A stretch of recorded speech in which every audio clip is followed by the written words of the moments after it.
Class 10 science का अध्याय 10 प्रकाश परावर्तन और अपवर्तन पढ़ रहे थे, जिसमें हमने समतल दर्पण उसके गुण पढ़े। आज हम देखेंगे गोलीय दर्पण।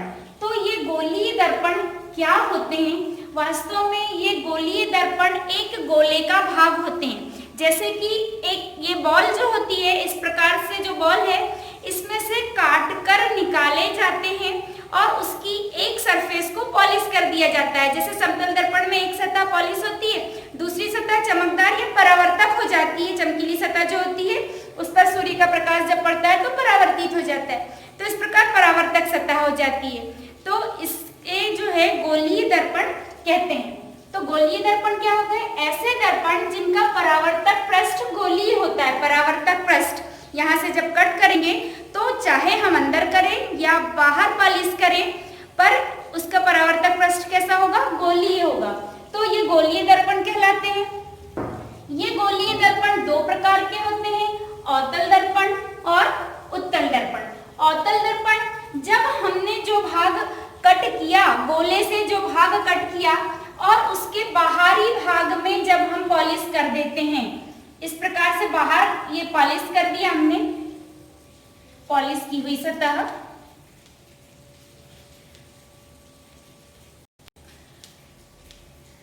तो दूसरा भाग क्या होगा? परावर्तक हो जाएगा, चमकीला हो जाएगा, परावर्तक पृष्ठ।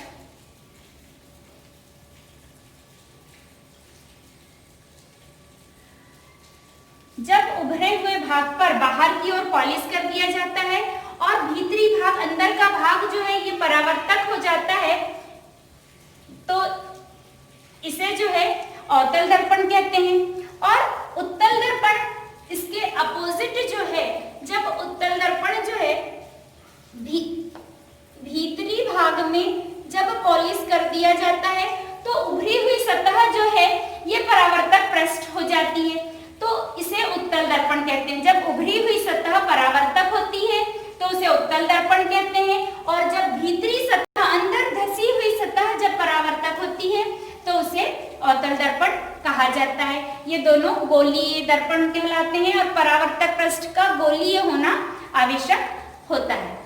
अब गोलीय दर्पणों में आगे समझने से पहले हमें कुछ पॉइंट्स के बारे में जानकारी लेना बहुत आवश्यक है कि दर्पण का ध्रुव क्या होता है, वक्रता केंद्र, वक्रता त्रिज्या, मुख्य अक्ष, द्वारक आदि जो है ये क्या कहलाते हैं। जब हम इनके नामों के बारे में जान जाएंगे, उसके आधार पर हम गोलीय दर्पण को और अधिक अच्छे से इसमें प्रतिबिंब बनने के नियम आदि समझ पाएंगे।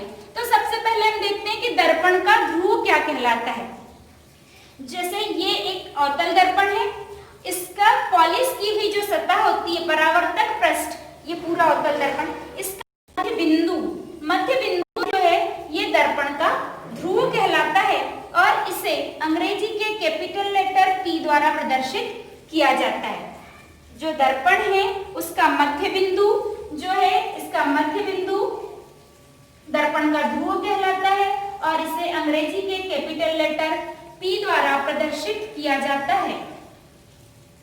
फिर वक्रता केंद्र, हमने अभी बताया था कि गोलीय दर्पण किसी न किसी गोले का भाग होते हैं, चाहे वो छोटा गोला हो सकता है या बड़ा गोला हो सकता है, तो किसी न किसी गोले का भाग होते हैं। तो ये जिस गोले का भाग है, मान लीजिए कि इसको हमने किसी गोले से काट कर निकाला है, तो जिस गोले का भाग है उसका केंद्र बिंदु, उसका वक्रता केंद्र कहलाता है। दर्पण का वक्रता केंद्र कहलाता है।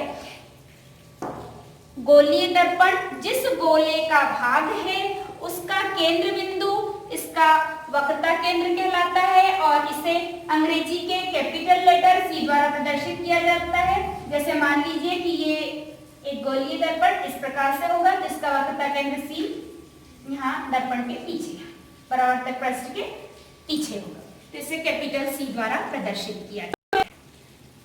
फिर है वक्रता त्रिज्या। वक्रता त्रिज्या की दो परिभाषाएं हम लिख सकते हैं, उसमें से कोई एक ही याद करनी होती है आपको कि वक्रता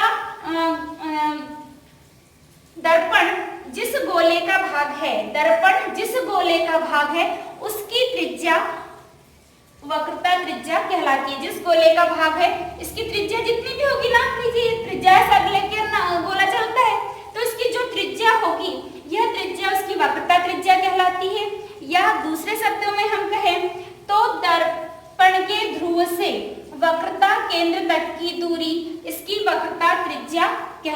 है, दर्पण के केंद्र से उसके दर्पण के ध्रुव तक की दूरी जो है यह वक्रता त्रिज्या कहलाती है। ये इस प्रकार से ये दूरी वक्रता त्रिज्या कहलाती है और इसे कैपिटल R द्वारा डिनोट किया जाता है। इस दूरी को कैपिटल R द्वारा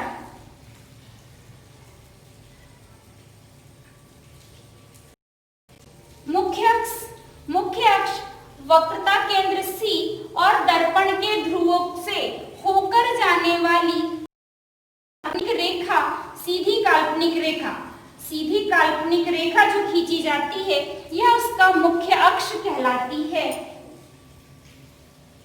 इस प्रकार दर्पण के ध्रुव और वक्रता केंद्र से होकर गुजरने वाली सीधी रेखा दर्पण का मुख्य अक्ष कहलाती है। मुख्य फोकस जो है ये दोनों के लिए अलग अलग होता है। अवतल दर्पण और उत्तल दर्पण दोनों के लिए इसकी परिभाषा थोड़ी अलग अलग होती है, लेकिन अकेला मुख्य फोकस जब पूछा जाए तो हम सिर्फ इतना कह सकते हैं कि मुख्य अक्ष के समांतर, ये मुख्य अक्ष हमने कहा था जो वक्रता केंद्र ध्रुव से होकर गुजर रही है। मुख्य अक्ष के समांतर आपतित प्रकाश किरणें, ये प्रकाश किरण आपतित हो रही है, उसके ऊपर पड़ रही है, इसलिए एरो मार्क अंदर की ओर होना चाहिए। दर्पण पर आपतित प्रकाश किरणें परावर्तन के पश्चात मुख्य अक्ष के जिस बिंदु से होकर गुजरती है, परावर्तन के पश्चात यानी टकराने के पश्चात, परावर्तन शब्द लगाना बहुत जरूरी है। परावर्तन के पश्चात ये लौट रही है, मुख्य अक्ष के जिस बिंदु से होकर गुजरती है उसे मुख्य फोकस कहा जाता है या फोकस बिंदु कहते हैं और इसे कैपिटल F द्वारा प्रदर्शित करते हैं। ये हुआ अवतल दर्पण के लिए। जबकि उत्तल दर्पण में यदि हम कहें तो मुख्य अक्ष, ये मुख्य अक्ष हो गया, मुख्य अक्ष के समांतर आपतित प्रकाश किरणें मुख्य अक्ष के जिस बिंदु, परावर्तन के पश्चात मुख्य अक्ष के जिस बिंदु से आती हुई प्रतीत होती है, ये किरणें दरअसल परावर्तन के पश्चात इस प्रकार जाती हैं, इस प्रकार लौटती हैं और ये मुख्य अक्ष के जिस बिंदु से आती हुई प्रतीत होती है, ये दर्पण का मुख्य फोकस कहलाता है।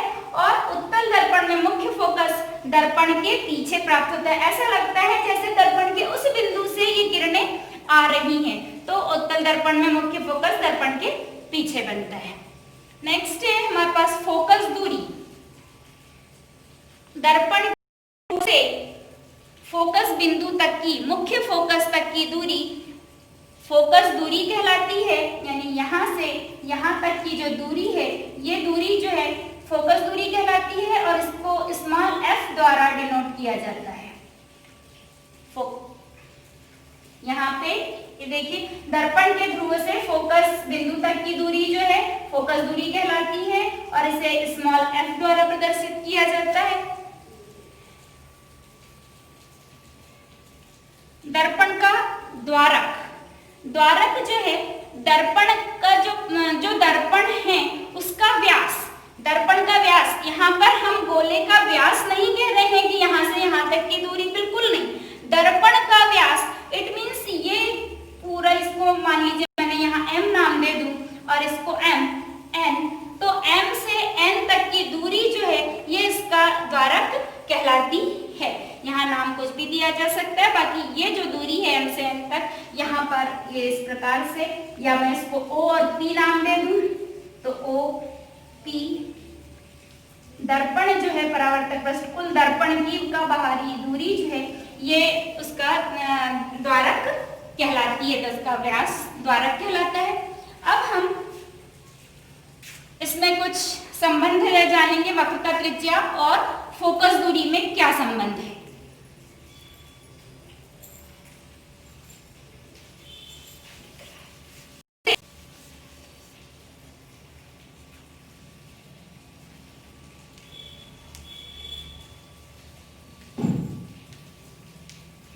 और फोकस दूरी में संबंध है।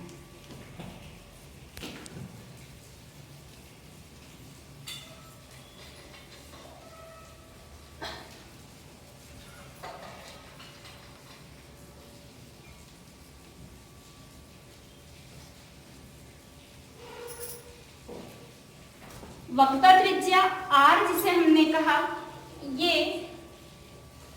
फोकस दूरी की डबल होती है, या वक्रता त्रिज्या जो है ये फोकस दूरी की दोगुनी होती है। वक्रता त्रिज्या को r द्वारा प्रदर्शित किया जाता है, फोकस दूरी को स्मॉल f द्वारा, उसकी दोगुनी होती है यानी 2 का गुणा कर दिया यानी 2f, r इक्वल 2f।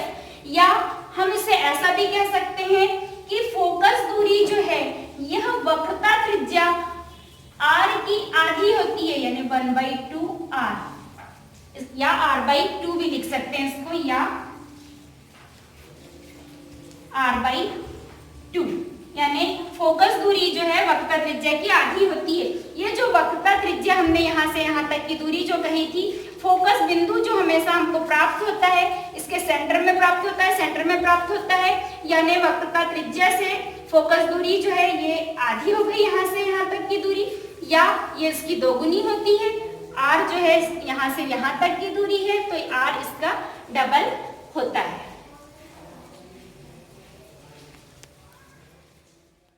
जो हमने समझा गोलीय दर्पण, ऐसे दर्पण जिनका परावर्तक पृष्ठ जो है ये गोलीय होता है, और ये 2 प्रकार के होते हैं, अवतल दर्पण और उत्तल दर्पण।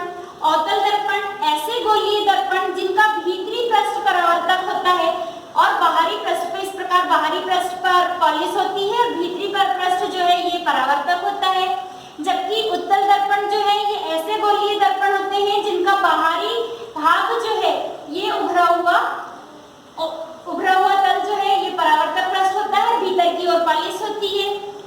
ध्रुव जो है, ध्रुव परावर्तक पृष्ठ जो होता है इसका मध्य बिंदु जो है ये दर्पण का ध्रुव कहलाता है, इसे P द्वारा प्रदर्शित किया जाता है। वक्रता केंद्र जो है इसकी, ये जिस गोले का भाग होता है दर्पण, उस गोले का केंद्र बिंदु जो होता है वह वक्रता केंद्र कहलाता है, जिसे C द्वारा प्रदर्शित किया जाता है। और वक्रता त्रिज्या, इसकी 2 परिभाषाएं हम कह सकते हैं, दोनों सही होती है कि यह दर्पण जिस गोले का भाग होता है उसकी त्रिज्या जो भी है वह त्रिज्या इसकी वक्रता त्रिज्या कहलाती है।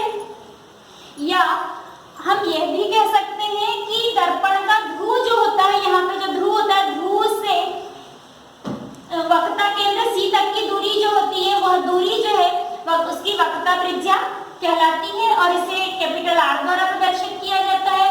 नेक्स्ट है मुख्य अक्ष, दर्पण का ध्रुव P और वक्रता केंद्र C जो होता है इससे होकर जाने वाली जो रेखा होती है, सीधी रेखा, ये दर्पण का मुख्य अक्ष कहलाती है।